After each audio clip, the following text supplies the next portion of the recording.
And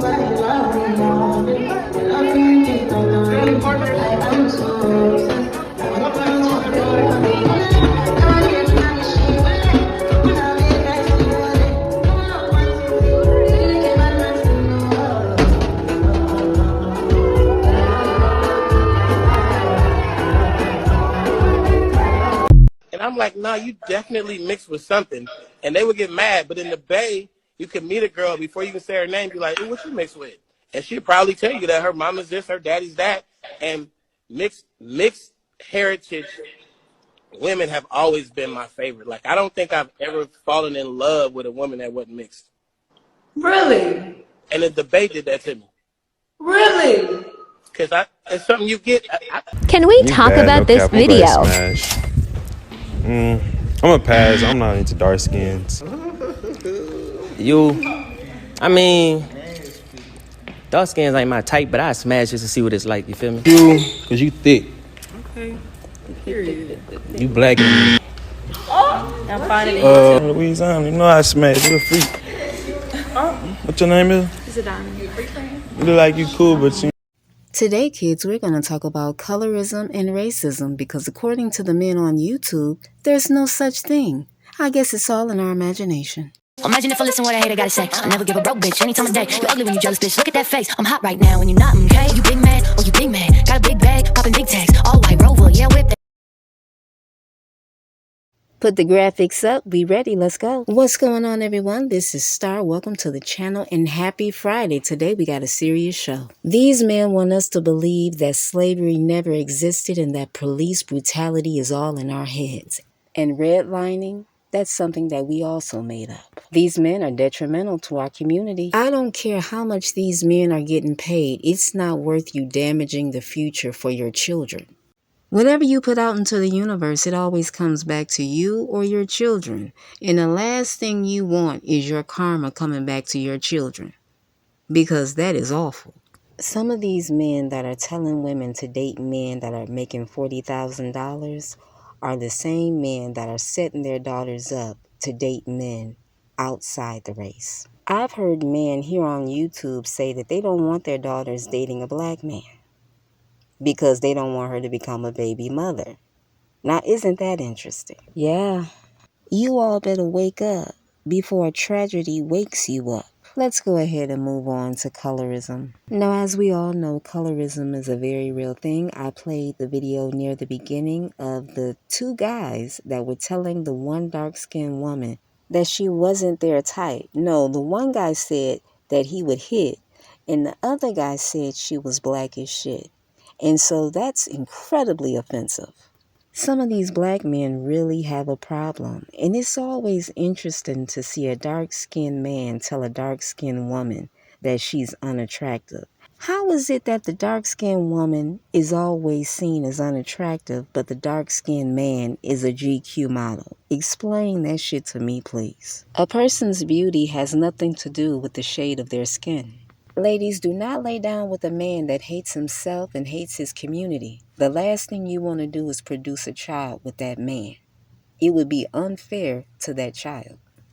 When you're black, you go through a lot of colorism and racism. But according to black men, this isn't true. We're making all this shit up. Really? It's just like when black people go on job interviews. You're thinking you're going there to prove your qualifications. And what you don't know is sometimes it's based on your skin color. If you're a little too dark, guess what? That resume is going in the garbage. Even if your name is considered ghetto, guess what? That resume is going in the garbage. You got to be careful what you name your children. As black people, we got to be careful of every little thing. And then on top of that, we have to deal with the disrespect from black men. It's too much. You don't want to be in the company of a man that hates black women because at that point, your life is in danger. And now you got black men saying that black women are nothing but breeders and that they don't deserve to be wives. I mean, at this point, just leave the black man alone. Give him what he wants. Go ahead and roll that clip, please. Black women are not meant to be married and fully committed relationships. Black women were breeders in slavery days.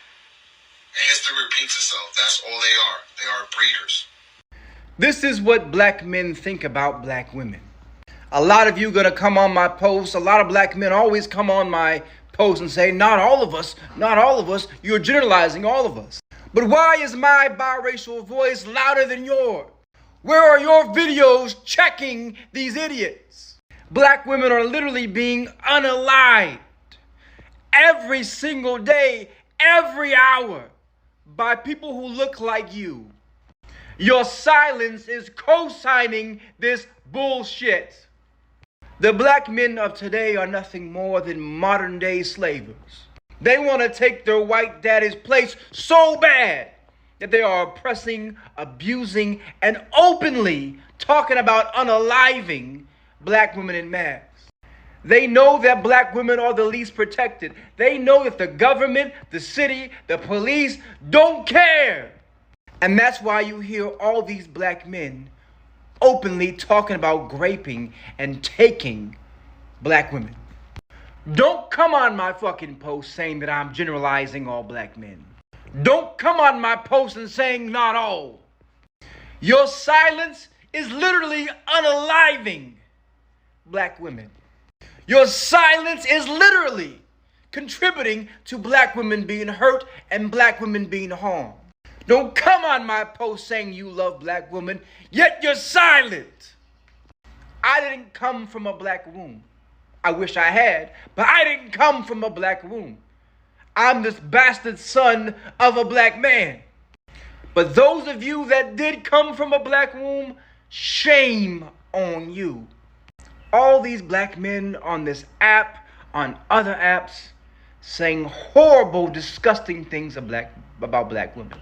This man just said black women are breeders. That's all that they're meant for, is to breed. He said they're not worthy of love, they're not worthy of relationships, they're not worthy to be respected. He said that it's worthy to breed from back in slavery times. That's very telling.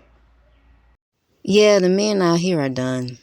They're done. The mindset is so fucked up. You can't reverse that. There's no hope for that. I have a friend who had a baby. And once she had the baby, the man checked out. He didn't want anything to do with the baby.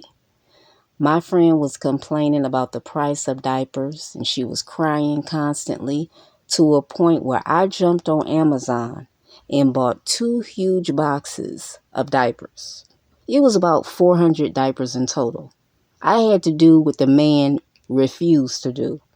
And this is why I will never have a baby out of wedlock. You gotta get the ring first. I love learning from other people's mistakes. It's the best way to learn. And now we got to move on to the Shanquella Robinson case. This is a sad one.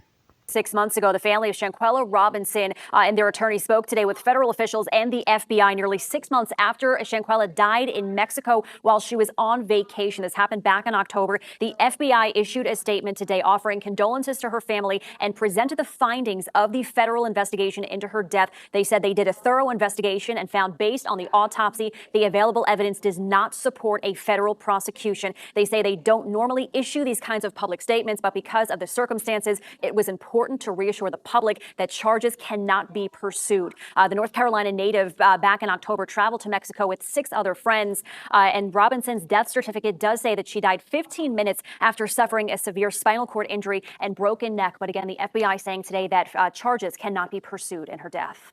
I am not shocked by the outcome of this case. We all saw the viral video of this woman getting beaten, and nobody was ever arrested. That was the tip-off that she would never get justice. And they're sending a scary message to the American people, which is, if you want to unalive somebody, just take them to Mexico. So if you got somebody that's trying to get you to Mexico and they're relentless about it, you might want to run for your life. I don't understand how you can have a whole videotape showing the beating and they're like, oh no, this isn't enough. We need more evidence. That is insane. Prayers to Shanquella's family. And now we're going to talk about Jamie Foxx, because according to the rumors, he had a medical scare. Let's talk about it. As you can see on the picture on the screen, we have Jamie Foxx and his daughter, Corinne Foxx. She is the one that put out the statement about her father's medical condition. The rumor is that he had a stroke. It's also rumored that he had a brain aneurysm, but nothing has been confirmed. My relative suffered from a stroke, and let me tell you something, that is devastating because I know my family, we were camped out at the hospital. My family member was paralyzed on one side of their body, and they had to learn how to walk, talk, eat by themselves. It was like they were a baby all over again. It's a long recovery. Let me tell you something, put your health first. Health is wealth. You can have all the money in the world, but if you stuck in a hospital bed, that money don't mean shit. Make sure you're getting outside and exercising this summer because it's important. Your health is important. A lot of people get on women about their health and their weight, but men, you got to watch it too. You know, all the drinking and the smoking and the partying, that can affect your health as well. I wish Jamie Foxx a full recovery and prayers to his family. And now we're going to move it along to Chloe Bailey. So, people are making fun of Chloe Bailey for her album sales, and they're saying that Beyonce is to blame. Number one, did you guys know that Beyonce, when she was in Destiny's Child early in her career, that they got dropped from the label? Why do you think Beyonce goes so hard? Because she understands what it's like to be dropped from a label and people not believing in your talent. As talented as Chloe is, she has to put in the work. Even though she got Beyonce's name to open many doors for her. She's doing Trident commercials, Croc commercials, in television shows, in movies. Beyonce has this young woman everywhere. Beyonce has done her job. What do you want her to do? Jump on stage and sing the songs for Chloe? Get out of here. Chloe has to figure it out the way Beyonce figured it out. And think about P. Diddy. When he first tried to get into the record industry, they kept telling him no. So what did he do? He got his sleeping bag and slept outside the building. When they saw that he would do anything to get in the game, that's when they opened the doors. You have to put in the work. You have to put in the sacrifice. And guess what? You're going to have some losses. That's what life is about. But people don't understand that these days. People are laughing at Chloe, but she laughing all the way to the bank. Because even though that album didn't do well like she wanted it to, she's getting paid all over the place. Chloe Bailey will make it because no matter how many losses she takes, she continues to fight. I'm Star. Thank you for coming to the channel. Good night. And remember, kids, health is wealth.